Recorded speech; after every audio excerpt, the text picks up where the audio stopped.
আজকের ক্লাসটি একটি থিওরি ক্লাস। আজকের ভিডিওতে আমরা জানবো প্রিপোজিশন আন্ডার কিভাবে বসে। আন্ডার কথাটির অর্থ হলো অধীনে বা নিচে থাকা। কয়েকটি পয়েন্ট আমি লিখেছি তোমাদের সাথে শেয়ার করি, যেটা হচ্ছে ভৌতিক অবস্থান, সেক্ষেত্রে আমরা আন্ডার ব্যবহার করব। বয়স, গতি এবং পরিমাপ, তখনও আমরা আন্ডার ব্যবহার করব। প্রত্যেকটা বিষয় আলোচনা করব এবং উদাহরণ দেব, এবং শেষে, একদম শেষে আমরা কয়েকটা প্রশ্ন করব যেগুলো পরীক্ষায় এসেছে, এরকম কয়েকটা প্রশ্ন, এবং জানার চেষ্টা করব কীভাবে পরীক্ষার খাতায় আমরা প্রশ্নগুলো করব। স্তরবিন্যাস ও নিয়ন্ত্রণ। পরের পয়েন্ট, চলমান অবস্থা বা পরিস্থিতি বোঝাতে আমরা আন্ডার ব্যবহার করব। শ্রেণীবিন্যাস এবং নাম বোঝাতে আন্ডার ব্যবহার করব। বললাম সংজ্ঞা প্রথমে জানবো, মানে প্রত্যেকটা বিষয় কী সেটা জানবো, উদাহরণ কী, পরীক্ষায় আসা গুরুত্বপূর্ণ প্রশ্ন আলোচনা করব। তো চলো ক্লাসটা শুরু করি। প্রথম পয়েন্ট, ভৌতিক অবস্থান। এটা কি বোঝাচ্ছে? কোনো একটা স্থান বোঝাচ্ছে। কীভাবে আমরা ব্যবহার করি না, যখন কোনো একটা কিছু, কোনো বস্তু অন্য একটা বস্তু দ্বারা আবৃত থাকে, মানে উপরে ঢাকা থাকে কিংবা সরাসরি ঢাকা থাকে, বোঝাতে আমরা আন্ডার শব্দটি ব্যবহার করব। আমি দুটো বাক্য নিয়েছি, বাক্যগুলো পড়লে আশা করি তোমাদের ব্যাপারটা ক্লিয়ার হয়ে যাবে। দেখো, প্রথম বাক্যটা, বিড়ালটি কম্বলের নিচে ঘুমোচ্ছে, মানে ঘুমোচ্ছে কন্টিনিউয়াসলি, মানে এখনো ঘুমোচ্ছে।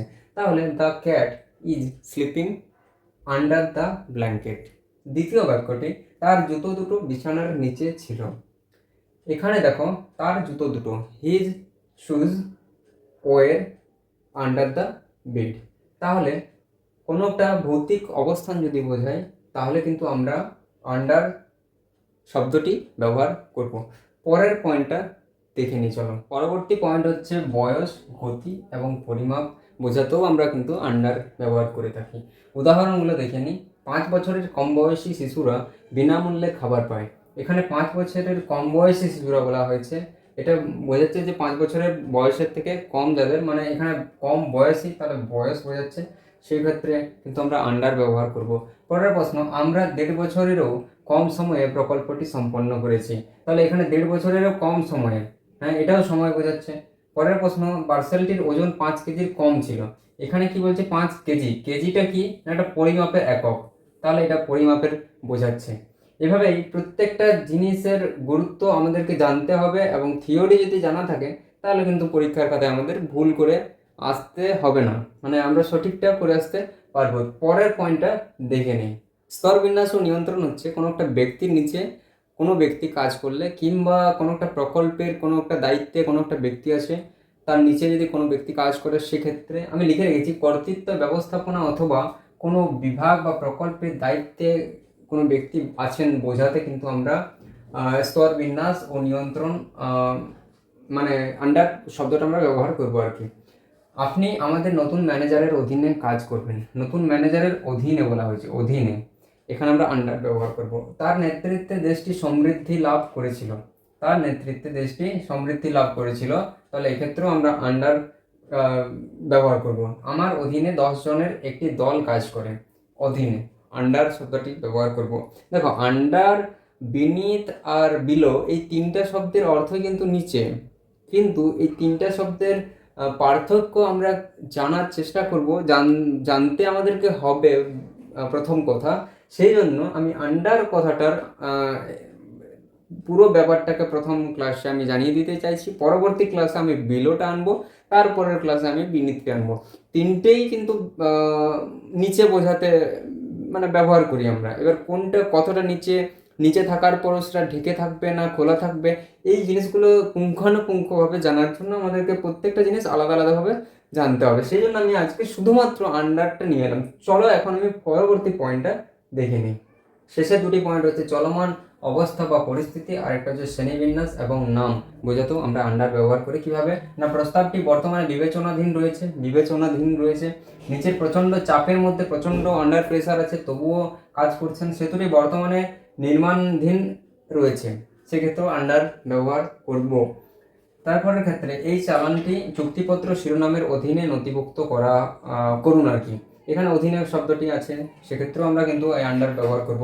তিনি তার সব উপন্যাস পুরুষ ছদ্মনামে প্রকাশ করেছিলেন, তো এক্ষেত্রেও আমরা কিন্তু আন্ডার ব্যবহার করব। তো আশা করি থিওরিটা ক্লিয়ার হলো। থিওরি ক্লাসটা একটু কঠিনই হয়, ব্যাপারগুলো এত মনে রাখা, মুখস্থ করা একটা কঠিন কঠিন মনে হয়, কিন্তু ব্যাপারগুলো একটু একটু জানা থাকলে না, টাচে থাকলে, তাহলে আমাদের পরীক্ষার খাতায় মানে প্রশ্নে গিয়ে আমরা হয়তো আটকাবো না। মানে এইসব থিওরিগুলো, এইসব লাইনগুলো যদি মাথার মধ্যে থাকে, মাথার মধ্যে মুখস্থ থাকে, যে কটা পয়েন্ট আর কি লিখেছি সেগুলো যদি মাথায় থাকে, তাহলে প্রশ্নে হয়তো আর মানে কনফিউশন আসবে না, সঠিক উত্তরটা আমরা করে আসতে পারবো। তো চলো এখন আমরা কয়েকটা প্রশ্ন আমি লিখেছি, মানে লিখবো আর কি, সেগুলো আলোচনা করব কেন আন্ডার বসছে।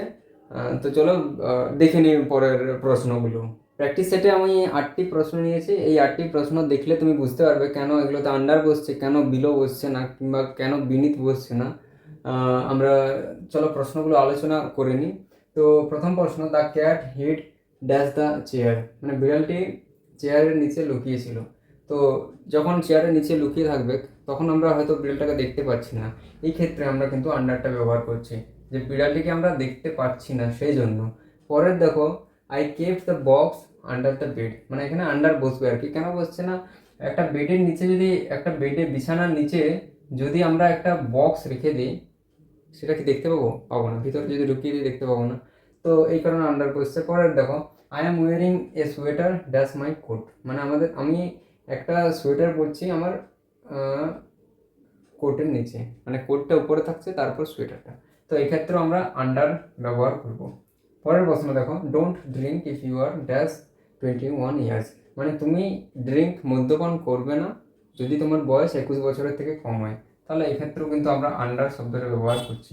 তাহলে আজকে তোমরা বুঝে নিলে যে আন্ডার কিভাবে কখন ব্যবহার করি আমরা, এবং কালকে কিন্তু আমরা বিলো কিংবা বিনিত যে কোনো একটা করব। বিলোটাই চেষ্টা করবো করার তারপরের দিন বিনিতটা করবো। পরের প্রশ্ন, the company is dash new management, মানে কোম্পানি ইজ মানে নতুন ম্যানেজমেন্টে। তো এখানেও কিন্তু আন্ডার কথাটা ব্যবহার হবে আর কি, the company is under new management. পরের প্রশ্ন, the country is dash fires dictatorship মানে হচ্ছে একনায়কতন্ত্র। তো এখানেও কিন্তু আমাদের আন্ডার শব্দটা ব্যবহার হবে, the country is under a fierce dictatorship. পরের প্রশ্ন, the bowls of apples is dash 5 pounds, under হবে, আন্ডার 5 পাউন্ডস। পরের প্রশ্ন, I ran dash the hot sun, আমি দৌড়াচ্ছিলাম সূর্যের নিচে, মানে সূর্যের প্রচণ্ড তাপের নিচে আমি দৌড়াচ্ছিলাম। তো এই ক্ষেত্রেও কিন্তু আমাদের আন্ডারটা আমাদের ব্যবহার করতে হবে। তো আজকের বিষয় এই পর্যন্তই ছিল।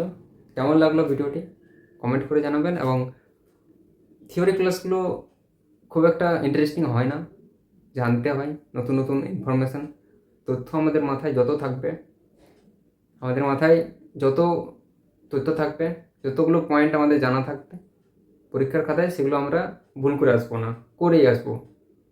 তো এই জন্য থিওরি ক্লাস করা আমাদের গুরুত্বপূর্ণ, সাথেও প্র্যাকটিস ক্লাস। তো এখন যে কয়েকটা থিওরি বাকি আছে, আমি অনেকগুলো থিওরি করেই ফেলেছি, যে কটা থিওরি বাকি আছে সেগুলো আগে কমপ্লিট করব, তারপর আবার প্র্যাকটিস সেট নিয়ে আসবো তোমাদের জন্য। আজকের ভিডিওটা এই পর্যন্তই। ধন্যবাদ ভিডিওটি দেখার জন্য। Tata, bye bye.